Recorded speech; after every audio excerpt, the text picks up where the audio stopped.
Hello and welcome to The Briefing. I'm Esther McVeigh and here's what's coming up on the next hour. Keir Starmer has unveiled his energy plan and pledged to ban energy companies from raising the price cap. We'll be analysing his announcement in detail to see if it can really work.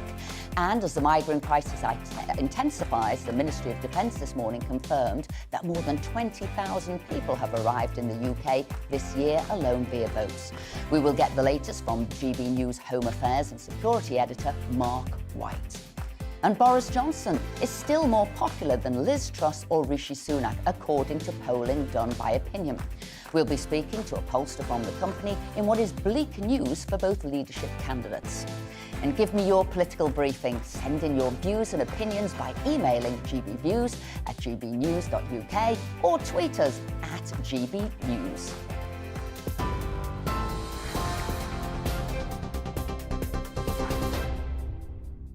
Good afternoon, it's just gone 12 o'clock. I'm Rosie Wright, keeping you up to date on GB News. The Labour leader, Sir Keir Starmer, is going to set out a £29 billion plan later today to freeze energy bills for 6 months. Paid for in part by a windfall tax on profits in oil and gas companies, he says families wouldn't have to pay a penny more than their current bills for their energy over the winter. Well, the Labour Party claim their measures would reduce the rate of inflation by up to 4%. But the Institute of Fiscal Studies disagree. They've described the opposition's plans as an illusion. Ministers are coming under increasing pressure to do more to address the rising cost of living. The Shadow Financial Secretary, James Murray, told GB News the Conservative leadership candidates do not have a plan to ease the crisis. We've got a zombie government in number 10. We've got 2 Conservative leadership candidates who haven't got any plans of their own which will really match the scale of the economic emergency that we're facing. And so what we're saying is here is a plan, here is a fully costed, fully funded plan that will provide real help to people over the winter and will start putting that investment into insulation of homes across the country that's needed for the long term. Conservative MP Brandon Lewis, who's backing Liz Truss in the Tory leadership race, told GB News he thinks Labour's plans are unrealistic. What we've seen from Labour today is something that to an extent is uncosted, and what they have outlined, I have to say, is something that's going to cost in the region of what we spent on furlough through the whole of COVID. So quite a big pressure on public finances. What we've been setting out, what Liz has been setting out, is a fully costed programme with the commitment to an emergency budget to look at what more we can do in a structured and professional way. Iran's foreign ministry says Sir Salman Rushdie and his supporters are solely to blame for the attack that's left the author with life-changing injuries. Rushdie's son says his father's feisty and defiant sense of humour remains intact. The 75-year-old author was stabbed several times on stage at a literary event in New York. He's now off a ventilator. The man accused of attacking him, 24-year-old Hadi Matar, has pleaded not guilty to attempted murder and to assault. The government's announced that the annual increase in rail fares across England will be lower this year than the rate of inflation. Ticket prices rises are traditionally linked to July's Retail Prices Index, which hasn't been published yet. The Department for Transport said, in addition, the increased prices would be delayed until March in a bid to help struggling households. Today marks 1 year since the Taliban took over Afghanistan's capital, Kabul. A national holiday has been declared in the country as citizens are encouraged to celebrate. The Taliban declared control over the city last year amid a mass evacuation of US forces and refugees. Humanitarian aid into the country has been cut significantly since the Taliban took over, as world leaders demand greater rights for Afghans, particularly women and girls. Defence commentator Jamil Jaffer told GB News he's concerned over terrorist groups reforming in the country. An important day for the U.S. to mark the end of that military operation. At the same time, very challenging day because of the people that were left behind and our allies that were left behind, and that we continue to try to get out of that country. And of course, the concern that the Taliban will permit Al-Qaeda and other terrorist groups to reform there in Afghanistan remains a significant concern with the recent killing of Ayman al-Zawahiri there in Kabul itself. The heat wave should be broken today as 3 days of yellow weather warnings for thunderstorms are now in place for parts of England and Wales. The Met Office says there's a high risk of power cuts and flash flooding. Scotland and Northern Ireland had similar yellow warnings in place from yesterday morning as heavy rain hit the region. A hosepipe ban is going to be imposed in Cornwall and parts of Devon from the 23rd of August. South West Water says it's the first time in 26 years they've had to implement the measures, despite making, they say, vast improvements to water storage. They're now the 6th water company in the UK that's had to introduce restrictions after an official drought was declared across parts of England on Friday. This is GB News. We'll bring you more as it happens. Now let's head back to the briefing.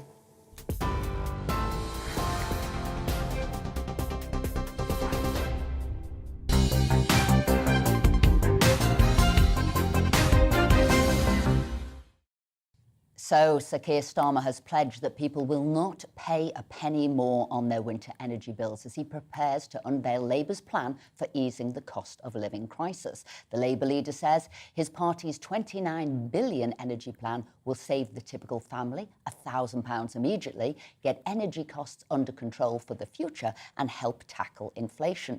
The party says this will be achieved by preventing the energy cap from rising this winter, which could be paid for by an extra tax on oil and gas giants. Joining me now in the studio is GB Political News correspondent Tom Harwood. So how is this new policy going to work? Well, exactly as you set out there, this would freeze the level of the energy price cap for 6 months. Now, Sir Keir Starmer has said this would be set out, this would be paid for by the deflationary effects it has in the short term, lower interest payments on national debt, but also an £8 billion windfall tax, 25% of extra profits from energy companies. That's on top of the windfall tax that has already been instituted. However, there have been a lot of independent commentators who've had a look at these numbers and said, well, actually, this might be deflationary in the short term, but it would be inflationary in the longer term. That would increase the amount that you'd have to spend on debt repayments down the line. So that costing doesn't really quite work. And of course, £8 billion doesn't pay for something that costs £30 billion. The Institute and for let's Fiscal get this Studies, right, that's 30 billion for 6 months. Exactly. That's not even the full year. So well, that's exactly. Okay. And the Institute for Fiscal Studies said this morning, the independent body said this morning that the Labour Party would probably feel forced to do this for much longer than 6 months. So that's £60 billion if it's a year. That's £90 billion if it's 18 months. Now, 18 months is an interesting number because that's the amount of time that furlough, for example, ran for. And across the whole 18 months that furlough ran for throughout the pandemic, that cost £69 billion. So this proposal from Sir Keir Starmer, if it were to run for the same time as furlough, would cost more at £90 billion. It's an extraordinarily large sum of money, and some of the criticism has been that both this is a lot of money and quite a sloppy way of doing it, because the amount of money that is spent, half of it, because it's a universal thing, half of it goes to people on above average incomes. Now, there's been some criticism that that money could be better spent, or frankly, not spent at all. OK, well, there's a couple of things. I mean, everybody is going to be affected by this cost, irrespective of what's coming into the household, because they'll have bigger bills going out. The mortgage payments will be higher, their other bills will be high. So everybody is going to need help and support in this. Although some people would have more luxuries, for example, in their personal lives. And so what are they then going to... So you could say that. So what are they going to stop spending? They won't be going to the high street. They won't be going on holiday. I mean, this will cause a recession in a way if you're stopping everybody from spending. But my question to you is, in a way, when governments, this government and all governments around the world went into lockdown, they stopped people working, and then we've got all the issues which followed from that, all your supply chain issues, everything else. Governments are going to have to be bold and support people, because this isn't of the people's making. It's not about profligacy of the individual. This is of government's making of stopping the economy for 2 years. So bold ideas to support people is what they're going to have to do. I think we've entered a political context now where people are used to the government intervening and spending taxpayers' money. But I think there is not quite the same analogy that can be drawn from a situation where the government literally told businesses, you can't trade, so we're going to cover the cost of your employees that you might otherwise fire. It's the fact they stopped the country. It's the fact they stopped everything. Absolutely, which is the justification for furlough, and that's absolutely right. If you say a company can't trade, then you should jolly well make sure that company can still continue to survive until you can say it can trade again.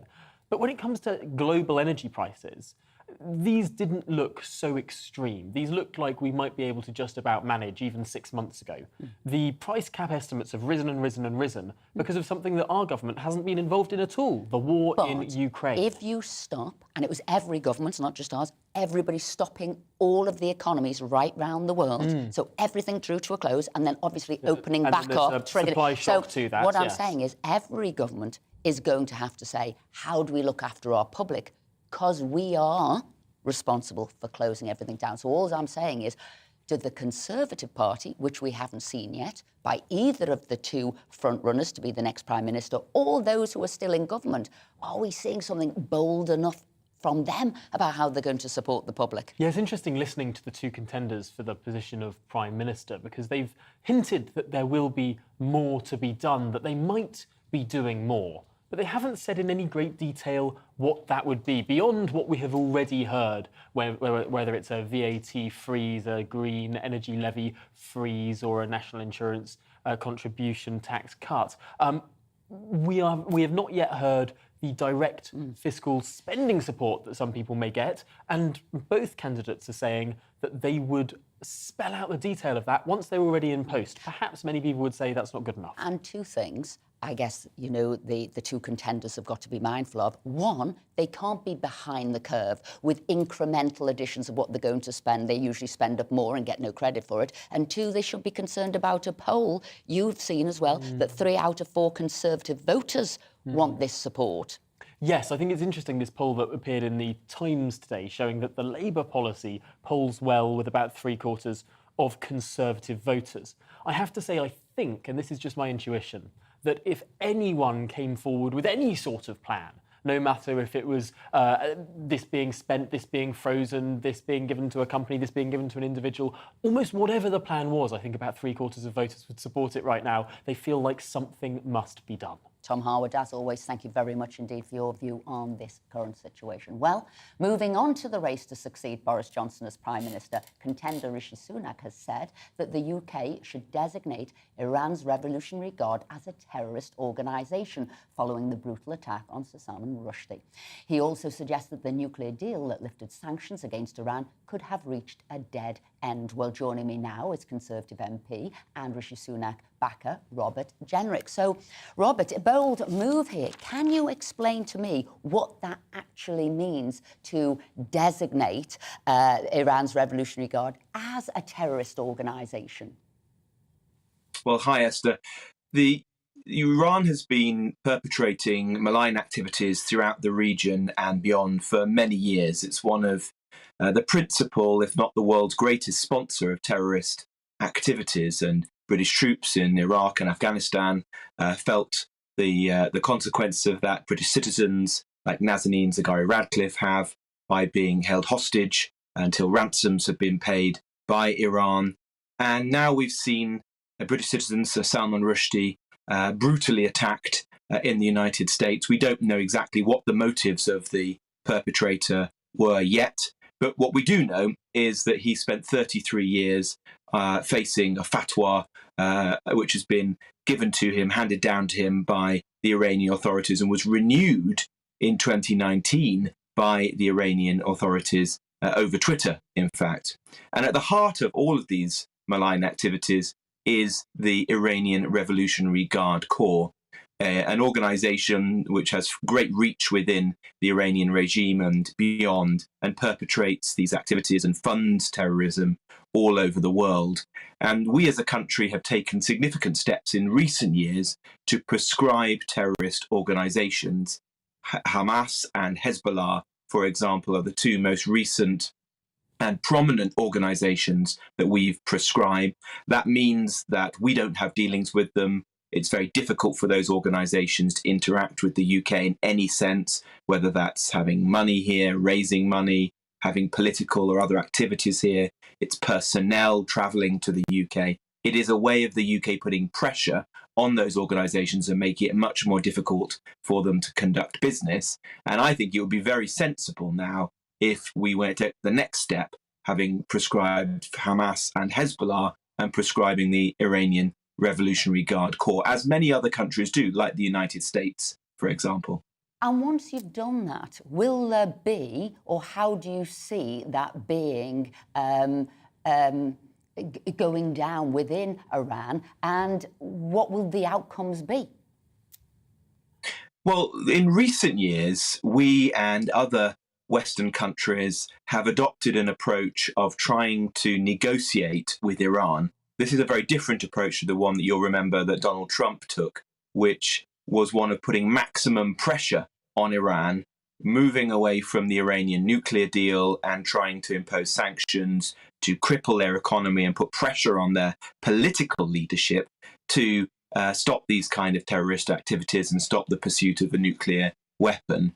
The negotiations that we've all been pursuing, including our own officials from the Foreign Office in Vienna as we speak, have essentially failed. They've failed to reach a sensible agreement despite serious concessions by Biden, and they failed to stop Iran pursuing these sorts of malign terrorist activities. And so I think we have to have a different approach, a less naive one, a more serious and hard-nosed one. And that means, to me, one step would be prescribing this organisation as a way of putting some serious pressure on the Iranian regime.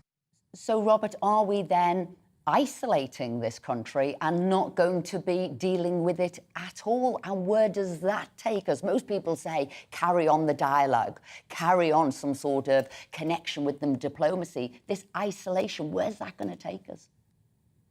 Well, our criticism or our issue is not with the Iranian people. We want to live in peace with the Iranian people. What we want to do is prevent its regime, which is a barbaric one, which means us ill, from obtaining nuclear weapons and perpetrating terrorist activities around the world that hurt our allies and hurt British citizens. And I'm afraid to do that, it's increasingly clear that we're going to have to exert greater pressure on them. We've tried to negotiate with them in recent years. That hasn't succeeded. They've continued their pursuit of nuclear weapons. They've continued to breach international agreements. And they are unrepentant today about this terrorist or this attack on Sir Salman Rushdie. The state media in Iran have celebrated it and congratulated the perpetrator. As I say, we'll find out in more detail in the weeks and months to come exactly what will lay behind that attack. But what is clear is that Iran approves it and, in fact, encouraged it and put a bounty on his head. We simply can't tolerate this kind of activity and a failed Robert, approach trying to appease them. Robert, with a quick answer if you can, would the UK do this alone, or are you already joining up or aiming to join up with other countries to do this? We would be doing it with other countries. The United States has already done this, and so we would simply be following their example, and I think other countries would follow suit as well. We had a debate, you might remember, Esther, in Parliament just before recess, and it was clear that there was cross-party support for doing this. I suspect it is the will of the House of Commons here, just as there is cross-party support in the United States. So I think it's something we should get on and do, and it would put some serious pressure on Iran to stop harming our citizens and threatening our allies. Robert Jenrick, thank you for joining us today. Now, coming up, I'll be speaking with Chris Curtis from Opinion on the latest polling, which still puts Boris Johnson ahead of both candidates. But before that, let's take a look at the weather. Hello, I'm Aidan McGivern from the Met Office. We're transitioning back to more typical UK weather this week. Cloudier and cooler for many. A risk of thunderstorms, but some places over the next couple of days will stay dry. These thunderstorms will be hit and miss. Low pressure has replaced high pressure, and it's brought a lot more cloud and some outbreaks of rain. It's also turning things cooler, but still some sunshine around and still some heat, especially in the east and the southeast during the rest of Monday. Elsewhere, a lot of cloud, some outbreaks of rain for central and southern Scotland, some heavy rain here at times. More likely to be showery elsewhere, and just about anywhere could see a heavy shower or thunderstorm this afternoon. Temperatures still reaching 30 Celsius in the southeast, but cooler further north and west, with those temperatures reaching the high teens or low 20s. Through the evening, showers and thunderstorms continue for a time. Again, hit and miss. Some places will avoid them. Some more prolonged rain affecting eastern parts of Scotland, and particularly lively showers there for South Wales and the southwest. Otherwise, again, a lot of cloud cover. Another warm night, actually. Temperatures not falling far below 15 to 18 Celsius. And then we start off Tuesday with further showers, and actually quite a few showers will develop during the day, especially for northern, central and western England, Wales, as well as eastern Scotland. Drier to the far northwest and increasingly brighter, and largely sunny towards the southeast, with temperatures still reaching the high 20s, but back to around average elsewhere. High teens for Scotland and Northern Ireland, low 20s for Western England and Wales. Any showers and thunderstorms will be slow moving on Tuesday afternoon and into the evening. Falling onto dry ground, of course, that could cause some issues where the most intense rain does fall, and lightning strikes and hail and so on. Wednesday sees further showers and thunderstorms in the far south, but Thursday is a drier day for many before more rain in the west later.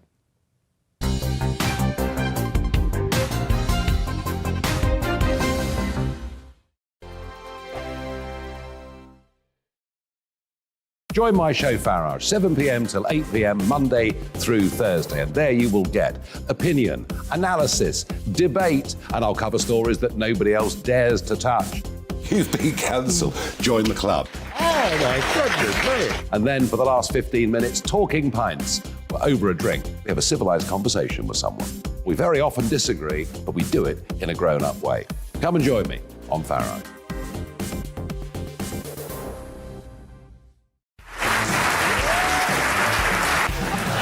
My name is Andrew Doyle. Join me every Sunday evening at 7 p.m. for Free Speech Nation. This is a show where we address current affairs and news stories of the week with the help of two wonderful comedian panellists. I brought in comics because I want to give it a lighter edge, and also they work for less.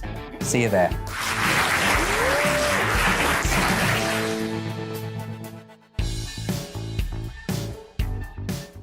Hi there, it's Stephen and Anne. At breakfast from 6 a.m, you'll always be caught up with everything you need to know, the latest headlines, opinions and debates. We'll bring you the good news and the bad, but most of all, we're here for you. Remember, send in your views and let us know what you would like us to talk about. That's because we're your news channel. And every morning at 6 a.m, it's breakfast on GB News. I'm Dan Wootton. Join me Monday to Thursday from 9 to 11 for the feistiest and most fun news debate on TV, where free speech reigns. I'll bring you a sharp take on the day's biggest stories, bombshell newsmaker interviews, and A-list guests. And I guarantee you, no spin, no bias, no censorship, and no reason to go to bed. That's Dan Wootton Tonight, Monday to Thursdays from 9 on GB News.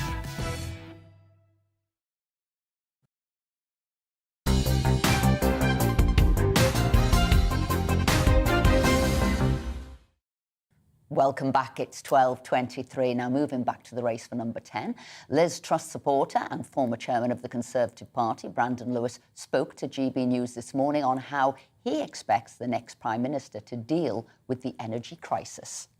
Liz has led the way on this debate in asking and making the case for a lower tax economy, putting more money in people's pockets, committing to that emergency budget to look at what more we can do to specifically deal with these challenges ahead of that price cap review in the autumn. So others have been playing catch up. What we've seen from Labour today is something that to an extent is uncosted, and what they have outlined, I have to say, is something that's going to cost in the region of what we spent on furlough through the whole of COVID. So quite a big pressure on public finances. What we've been setting out, what Liz has been setting out, is a fully costed programme with the commitment to an emergency budget to look at what more we can do in a structured and professional way. Labour would disagree with you about that fully costed business. They say it is fully funded, and one of the ways they'll do that is another windfall tax on energy companies. You wouldn't be keen on that, would you? Well, actually, look, I mean, I'd say there's a couple of points in that. If you look at what the IFS have already said today, there is arguably a £7 billion gap in what they're doing based on their prediction of where they think things might go without allowing for what that might do with inflation, because ultimately what they're going to do is compress prices in the short term rather than actually deal with the underlying issues around energy security and people's affordability for these challenges. Equally, they're looking at a retrospective tax. I think that's always a difficult and dangerous space to be in. But what Liz has outlined is wanting to put more money in people's pockets in the short and medium term to deal with some of these challenges, with also that commitment to emergency budget to look at what more specific things we can do to help people. That's giving the Treasury and her team time between now and that emergency budget to work this through properly, so we come up with a package that actually works for and delivers for people.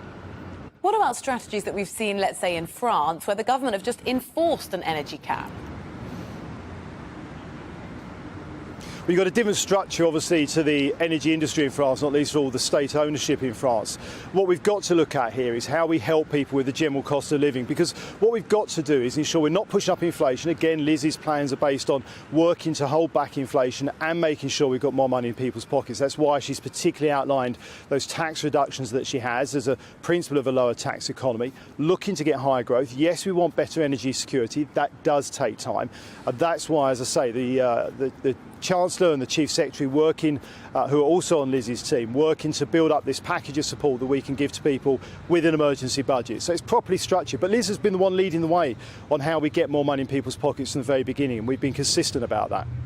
What is the plan when it comes to October, where, some people are saying we're going to set up a campaign and say we just won't pay our bills? Some people don't have the choice to say, I'm going to opt in and say, do you know what, I'm going to protest and not pay. They just won't be able to. How really, please explain to me, how are those people going to be helped?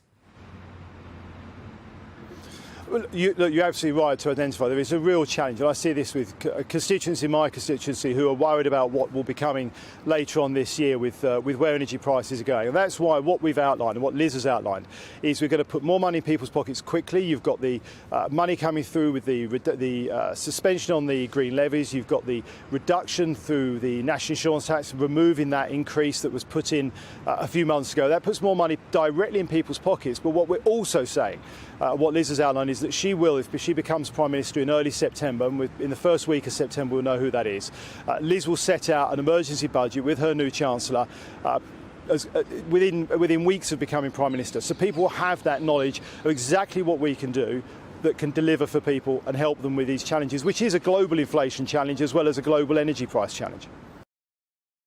Brandon Lewis there. Now, most Conservative Party members still prefer Boris Johnson over either of the two candidates vying to take over as Prime Minister, a new poll shows. In a head-to-head vote, 63% of party members chose the Prime Minister, compared with 22% for Liz Truss. Opinion found when asked about Mr Johnson versus Rishi Sunak, 68% went for Boris Johnson, with 19% opting for his former Chancellor. Well, let's now speak to Chris Curtis, who is head of the political polling at Opinion. So, how meaningful really is this poll when neither Rishi or Liz have been Prime Minister yet? Well, it's worth also thinking about who we're talking about here. We're not talking about voters as a whole out there in the country. We're thinking very specifically about those 180,000 Conservative members who are deciding the next Prime Minister. Now, when the Conservative Party did eventually move against Boris Johnson back in the early summer, most of those Conservative Party members told us that they thought it was time for Boris Johnson to go, that his time had ultimately come. But now what we're seeing among the membership is a little bit of Johnson nostalgia, for lack of a better word. They're looking at the alternatives now, and they're saying, actually, we kind of prefer what we had before to the two options that were being given. And that's what our latest poll does show. Now, is it meaningful, given that Boris Johnson has had the opportunity to set out his stall to the country and these other two contenders haven't? And maybe these numbers will change over the coming months, but at the very least, I think what it shows is that, at least among the Tory members, there isn't a massive appetite for either of these two candidates. But surely you'll be continuing doing polling, and a more realistic, honest one would be 6 months in, when whoever is the Prime Minister is the new Prime Minister, and then see how they're faring. Yeah, that may be true. And look, what we also know is that most Conservative Party members are loyal and they respect loyalty. So perhaps when a new leader comes in, they start to build up that sense of loyalty. We will see these numbers shift. I mean, on that point of loyalty, actually, another finding that we saw in our poll was that this is one of the main reasons why the Conservative Party membership does seem to be supporting Liz Truss over Boris Johnson. They've told us that they don't trust Rishi Sunak anymore because he was one of those people that moved against the Prime Minister that they liked. And, you know, he's had a campaign that's faltering. It doesn't look like he's going to be Prime Minister in September. And at least where our poll of Conservative Party members shows that this is the main reason why. So this poll really is a greater indicator of who the next Prime Minister will be, really, rather than anything else. Well, that is the main reason we did it and the main question we asked. And it is fair to say that Liz Truss now holds a 22-point lead amongst Conservative Party members. And with a big chunk of them having now voted, I think it's very unlikely that Rishi Sunak can close that gap over the coming weeks.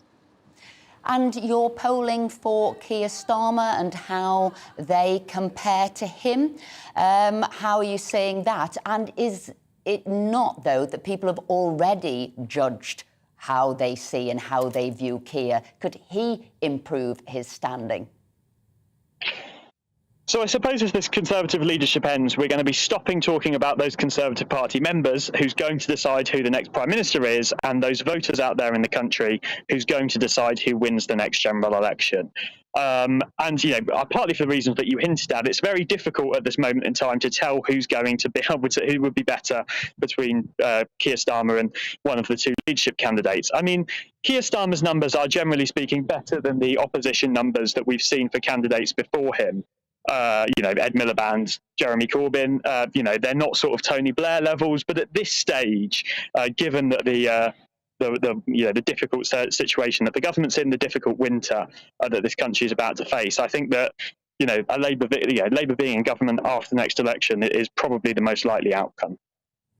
Well, that's shocking news for both of the two candidates there, and would also say to me that maybe the public's feeling that the government and the two candidates are lacking on the biggest issue of the day, which has to be cost of living and energy matters. Oh, yeah, it's 100% that. I mean, ultimately, this is the only thing that matters. When you sit down in focus groups and you ask voters out there in the country, what do they care about? They say the cost of living crisis, and you say, what else? And they say, why are you asking me about anything else when my energy bills are going through the roof? And I think, you know, it's happened a bit in the Labour Party as well, but there are a lot of people in the Conservative Party who I think fail to understand just how much of a pressing issue this is and try to talk and focus on other issues rather than necessarily coming up with solutions to what is effectively the biggest issue facing almost all voters out there in the country right now. Chris Curtis, thank you very much indeed for joining us today. Now, next on The Briefing, I'll be joined in the studio by GB News Home Affairs and Security Editor Mark White to discuss the migrant crossings, which have reached 20,000 this year so far. This and much more, but first, it's your news update with Rosie.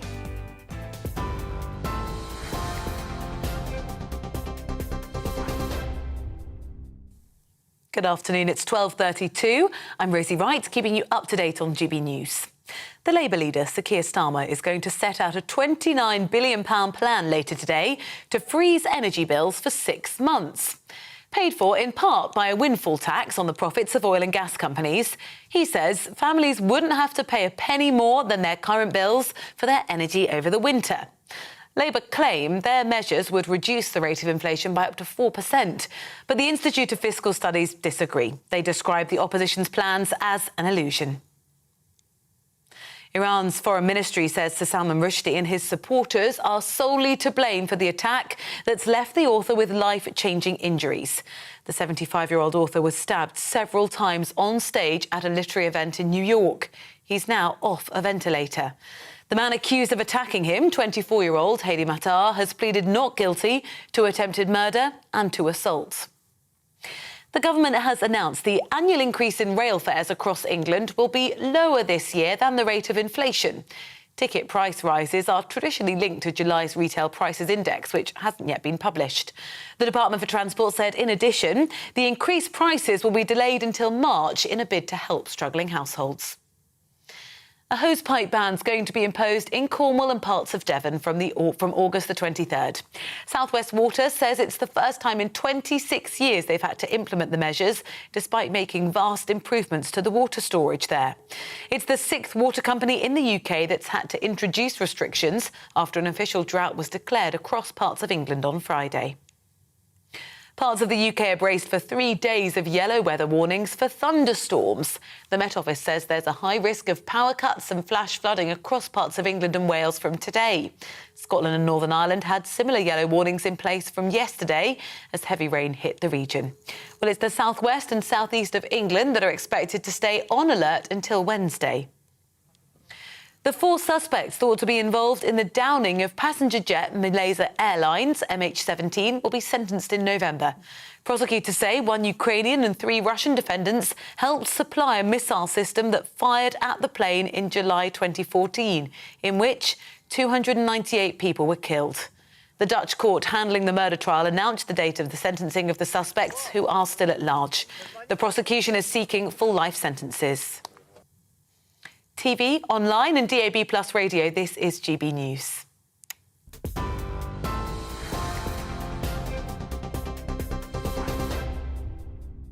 Direct Bullion sponsors the Finance Report on GB News for gold and silver investment. Here's a quick snapshot of today's markets. The pound is 1.209 to the dollar and the pound is 1.185 to the euro. The price of gold currently stands at £1,471 and 19 pence per ounce.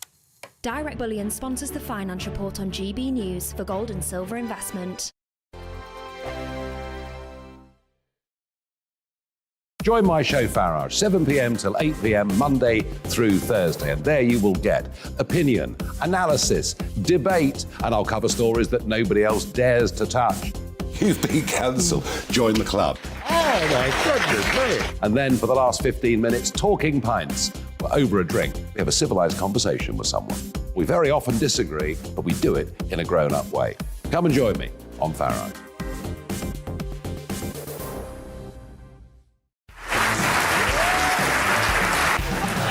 My name is Andrew Doyle.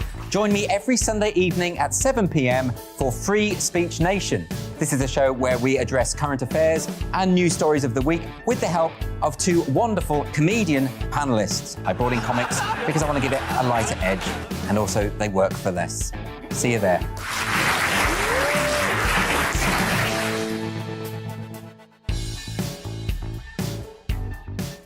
Hi there, it's Stephen and Anne.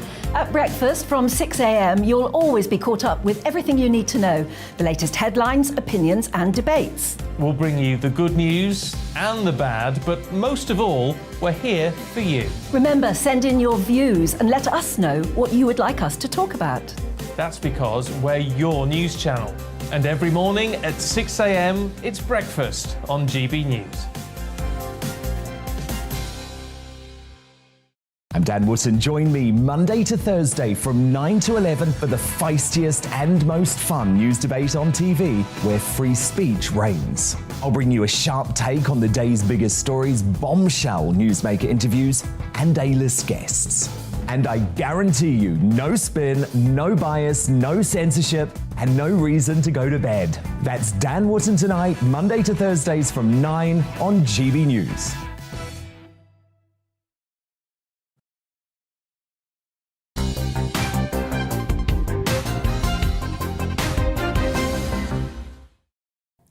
Welcome back. It's nearly 20 to 1. Now, Iran has categorically denied any link with Salman Rushdie's attacker and have instead blamed the writer himself for Friday's attack, which left him severely injured after being stabbed on stage at an event in New York State. He has faced years of death threats for his 1988 novel, The Satanic Verses, and Iranian media have extensively commentated on the attack, calling it divine retribution. Well, let's now speak to Benjamin Jones from the Free Speech Union. So, where do we go from here with free speech when you see an attack on somebody like Salman Rushdie? Well, it should go without saying that it's a despicable attack, but unfortunately there seem to be a significant minority of people who need to be told time and time again that you do not have a right to go through life without ever being offended. And unfortunately, the Salman Rushdie attack is just one incident among countless just in the last couple of years alone. You don't have to go back that far. At the Free Speech Union, we've helped numerous people, including an individual called Hatton Tash, who is a former Muslim turned Christian street preacher, who's been attacked at Speaker's Corner and then had been arrested by the police, who failed to protect her and arrested her after she had been mugged. We've seen recently the Lady of Heaven film removed from cinemas in Britain by mobs, essentially vetoing what cinema goers can see. And we've written to 4 police forces across the UK asking for their guarantees that those films can be shown if cinemas wish to show them. And that's to say nothing of the Batley Grammar School teacher who is still in hiding with his family for discussing blasphemy and showing a Muhammad cartoon in the classroom. So I'm afraid this is just the latest incident. And how do you tackle, though, this extreme religious, declarations? Well, this has been going on for the entirety of my lifetime. In many ways, the Satanic Verses has been the prototype case for people who do want to silence critics of Islam, critics of Muhammad. And I think ultimately there is no one solution. We have an incredibly complicated problem that is likely to last for generations. One small thing that could be done would be including freedom of speech in the list of British values that schools are required to promote. I don't think that it should be possible for a child to be educated in Britain to not be exposed to the idea that freedom of speech is the most fundamental British value, and it's the human right that guarantees all of the others. So I'd like to see a much stronger emphasis on freedom of speech in schools so that there is a greater understanding across society, particularly in younger generations, about the importance of free expression. So that's one thing that can be done. I don't think there is a single solution. Part of what we're doing at the Free Speech Union is putting pressure on police forces, putting pressure on the Charity Commission, on institutions and authorities to protect free expression, including people who want to express negative views about Islamic teaching. But in a way, have these extremists won? They've got the time to wait over 33 years. They kept the fatwa going. You see, whether it's publishers or whether it's broadcasters, weakening and not maybe then wanting to put out books or films or what have you. So have these extremists won? It's hard to disagree with that. I think the fatwa has been internalised. I think it would be extremely difficult now to find any publisher who would publish a book like the Satanic Verses or a book that was critical of Islam now. I think largely your assessment is right. But that doesn't mean that we just despair and do nothing. It means there needs to be a robust fight back in defence of free expression in this area. And that in just the most fundamental way, we keep repeating the mantra that you do not have a right to go through life without ever being offended. And we need to grow the understanding that the same set of rights that protect the freedom of religion for Muslims to practice their faith also include the right to criticise that faith, and that people living in a multicultural society like Britain today will simply be offended often and will encounter people with vastly different worldviews and philosophies. Now, that's not going to be an easy struggle to win. It's not something that can be resolved with a couple of new policies. It is a generational battle. But people have to keep sticking up for the free speech side. So while you're right, I think there is cause for pessimism. That doesn't mean that we simply give up.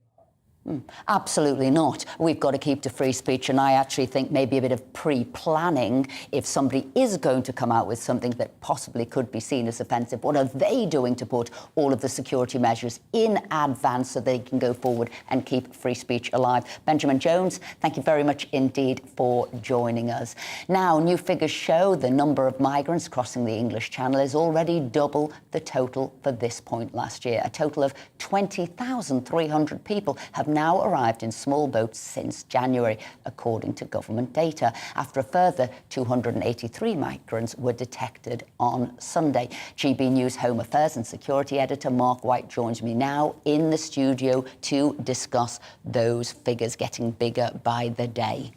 Yes, only seems like days ago I was sat here, Esther, and we were contemplating the fact that 20,000 could be reached within a matter of days, 18,000 having been passed at that point. Well, that's because it was just days ago. It was less than a week ago that we got to that 18,000 milestone.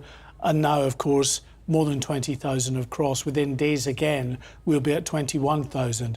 There is no end in sight to this crisis. The government has been trying. You remember in April, of course, Boris Johnson announced at Lyd Airport this three-pronged plan that included the Navy taking command and control of the Channel operations. Well, that's been pretty successful if you judge the measure of success by the fact that they're intercepting all of the boats before they're coming ashore. So they're more effective at doing that, but they're still, of course, then being brought to Kent. The other two prongs of that three-prong plan are in disarray, though. The Linton-on-Ouse site that was going to house 1,200 asylum seekers and would be the blueprint for other such big processing centres or camps to house them has now been abandoned after widespread public outcry in the village of Linton-on-Ouse. And then there's the Rwanda plan, of course, to send thousands of asylum seekers to that country for processing. That is mired in legal challenges and it's going nowhere fast. But Mark, you can't have just one bit of a three-point plan working. All of it has to work. And this Rwanda policy now has got to work, and people say it's the European Court of Human Rights which has got to be solved. Are either of the two potential Prime Minister candidates doing anything here? Because Labour pretty much isn't going to do anything. Keir Starmer isn't going to do anything with this Rwanda policy. But are those two potential Prime Minister candidates doing enough? Well, interestingly, both are still wedded to the Rwanda policy. In fact, more than that, they've said that they would extend it to other participating countries if they're willing to be part of this project. But it all depends on whether you can get over this obstacle, which is the ECHR, the European Convention on Human Rights, that we're signed up to, which allows lawyers to challenge those attempts by the British government to put asylum seekers to a third country to be processed. Lots of people believe that you need to come out of the ECHR or you stand no chance of doing this. Both Rishi Sunak and Liz Truss, for the moment, believe that they can bring through the British Bill of Rights, that they can allow British courts to then adopt a sort of an approach which looks upon a narrower definition of what a refugee is than the ECHR's model. But the difficulty is, while the ECHR still has supremacy, then people can challenge it through the ECHR. And it also seems, if I'm being honest, each time there seems to be a possible path to a solution. As people say, the lefty lawyers come out and there's another hurdle, another obstacle, because a lot of people saying it's the new modern slavery laws which are now preventing people being, processed and going to Rwanda because they just self-declare as slaves, and therefore there is another delay there. So is this the case? Will we ever find a solution? Well, who knows? But I think from the lefty lawyers' point of view, I think they would say that they're doing their job. They're there to protect people who are vulnerable, who are coming across the channel, who need to be protected. And in doing that, yes, they will find new ways. Every time one avenue is blocked, they'll find another way to try and ensure that those people have the right to remain in this country. So it is difficult trying to stay one step ahead. Well, we're never one step ahead at the moment. We always seem to be 2 or 3 steps behind the blocks that get put in place. So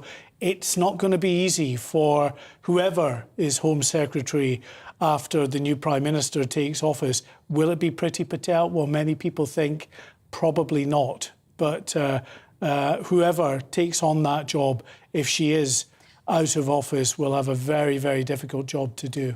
But the public's patience is wearing thin. Big issues coming forward, this immigration crisis, this cost of living crisis.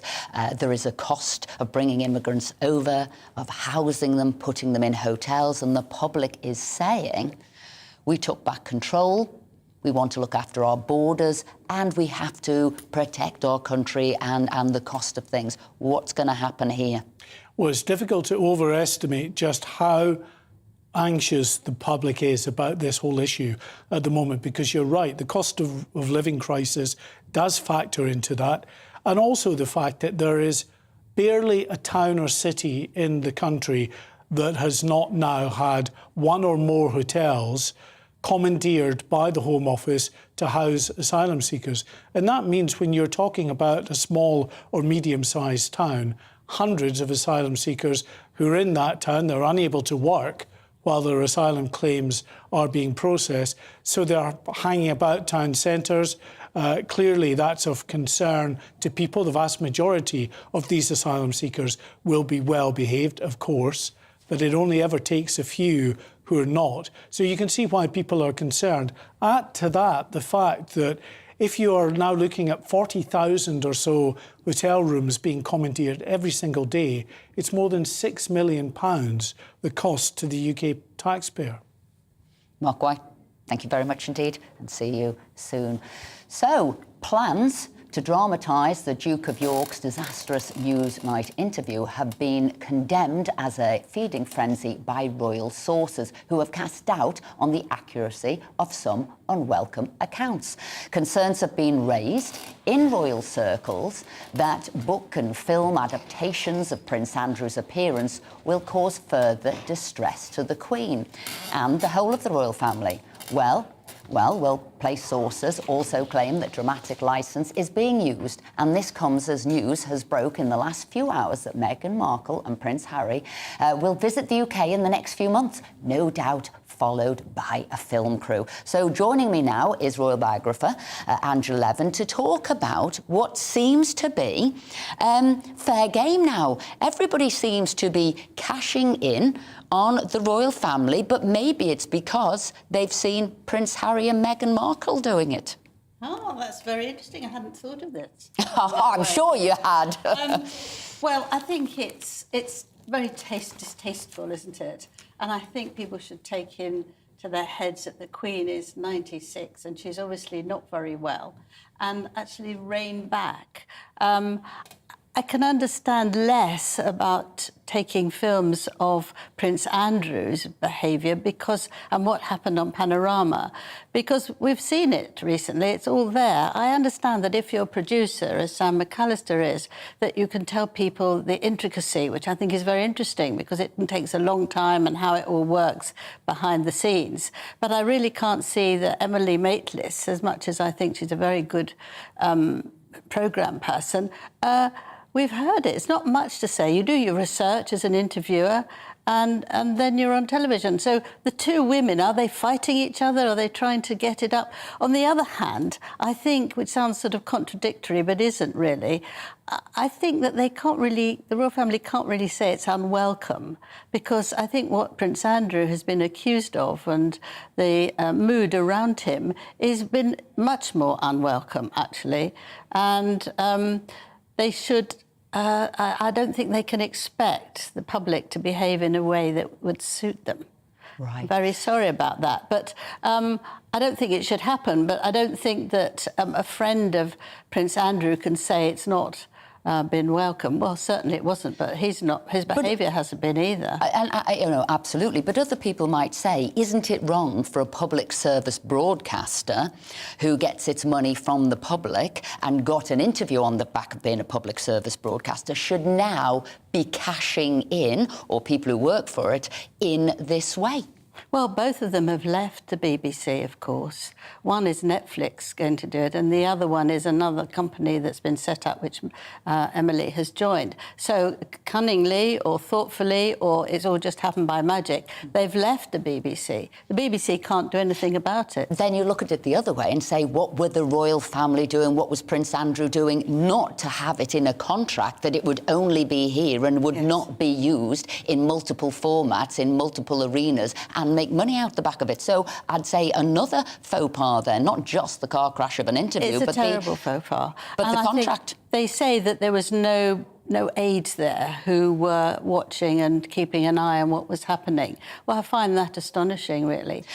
Going back to my first question, which you said you hadn't thought about that, do you think if people see members of the royal family selling, meetings with the Queen, doing Netflix, doing videos, do you think that has said to other people, we too can exploit the royal family for money? Well, I think anybody who actually admires the way that Harry and Meghan are behaving are extremely wrong and should be ashamed of themselves. But I think psychologically they've cracked open something which other people think, well, I don't want to do what they're doing because they're extremists and they've behaved very badly, but there must be some way of earning more money out of that. And I think that's another reason why they should be so ashamed of themselves, because it's just not right. You cannot be part of something and then make money out of it if it's the British royal family, much admired throughout the world. You have to show it respect. It's not just about you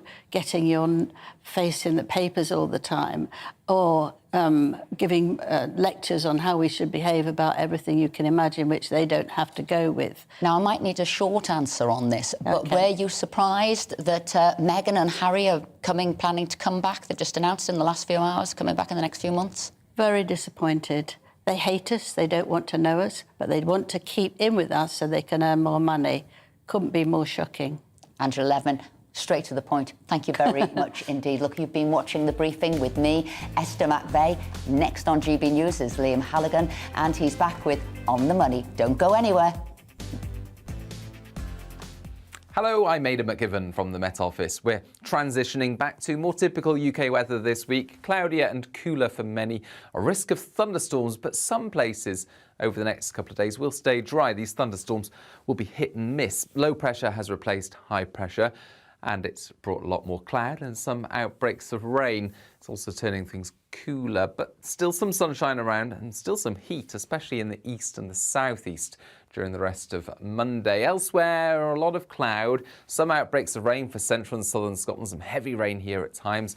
More likely to be showery elsewhere, and just about anywhere could see a heavy shower or thunderstorm this afternoon. Temperatures still reaching 30 Celsius in the southeast, but cooler further north and west, with those temperatures reaching the high teens or low 20s.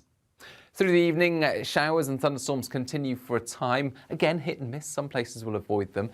Some more prolonged rain affecting eastern parts of Scotland, and particularly lively showers there for South Wales and the southwest. Otherwise, again, a lot of cloud cover. Another warm night, actually. Temperatures not falling far below 15 to 18 Celsius. And then we start off Tuesday with further showers, and actually quite a few showers will develop during the day, especially for northern, central and western England, Wales, as well as eastern Scotland. Drier to the far northwest and increasingly brighter, and largely sunny towards the southeast, with temperatures still reaching the high 20s, but back to around average elsewhere. High teens for Scotland and Northern Ireland, low 20s for Western England and Wales. Any showers and thunderstorms will be slow moving on Tuesday afternoon and into the evening. Falling onto dry ground, of course, that could cause some issues where the most intense rain does fall, and lightning strikes and hail and so on. Wednesday sees further showers and thunderstorms in the far south, but Thursday is a drier day for many before more rain in the west later.